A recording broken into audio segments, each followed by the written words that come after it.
Hello student, NEET PYQ series का question number 75 in hydrogen spectrum the shortest wavelength in the Balmer series is lambda full stop the shortest wavelength in the Brackett series is.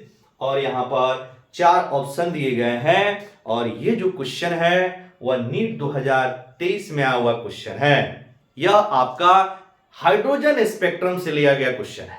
Clear? तो आइए इसको हम लोग solve करते हैं।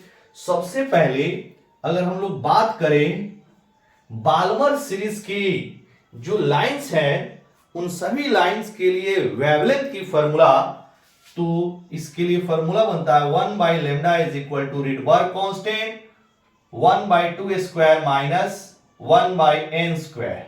Clear? क्योंकि Balmer series में जितने भी लाइंस हैं सब आपका n इज इक्वल टू 2 पर आते हैं। क्लियर? अब इसके शॉर्टेस्ट वेवलेंथ की बात करते हैं तो वह लाइन जो इन्फिनिटी से आती है वह आपका शॉर्टेस्ट वेवलेंथ वाली लाइन होती है। यानी कि n इज इक्वल टू अगर इन्फिनिटी रखते हैं तो हमारा शॉर्टेस्ट वेवलेंथ निकल जाएगी। ठीक है? तो अब देखिएगा अगर बाल्मर सीरीज के शॉर्टेस्ट वेवलेंथ को निकालना हो तो n is equal to infinity करेंगे और शॉर्टेस्ट वेवलेंथ क्वेश्चन में दिया हुआ है कितना है, लैम्डा है, तो इस लैम्डा को लैम्डा ही रहने देंगे। 1 lambda is equal to Rydberg constant 1/4 minus 1/इंफिनिटी। अब 1/इंफिनिटी जानते हैं कितना होता है, 0 होता है, तो 1 इंटू आर हो जाएगा, तो 1 into R divided by 4। Then ये लैम्डा इज इक्वल टू क्या हो जाएगा, 4 चला जाएगा ऊपर और आर आ जाएगा नीचे। यानी कि बाल्मर सीरीज की जो शॉर्टेस्ट वेवलेंथ होगी उसकी वैल्यू हो जाएगी 4/r। क्लियर? ये हो गया आपका इक्वेशन नंबर 1।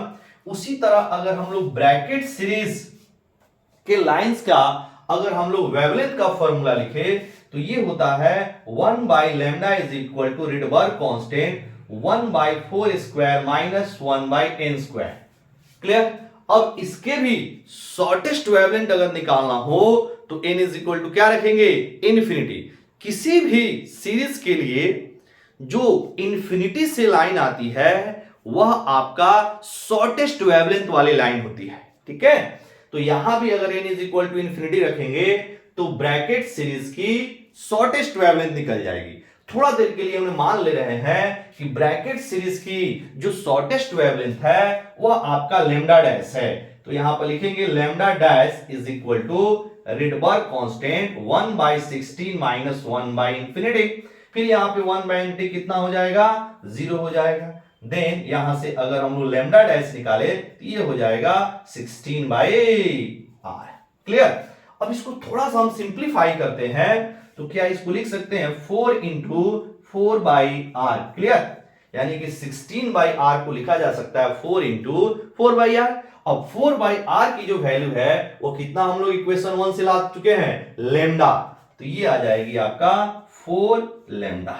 क्लियर? इक्वेशन 1 से देखिएगा 4/r किसके इक्वल है, लैम्डा के इक्वल है। यानी कि ब्रैकेट सीरीज की जो शॉर्टेस्ट वेवलेंथ होगी उसकी वैल्यू कितनी हो जाएगी, 4 लैम्डा। तो आइए ऑप्शन चेक करते हैं, यानी सेकेंड ऑप्शन में 4 लैम्डा है, इसीलिए जो इसका करेक्ट ऑप्शन हो जाएगा ऑप्शन नंबर सेकेंड। क्लियर?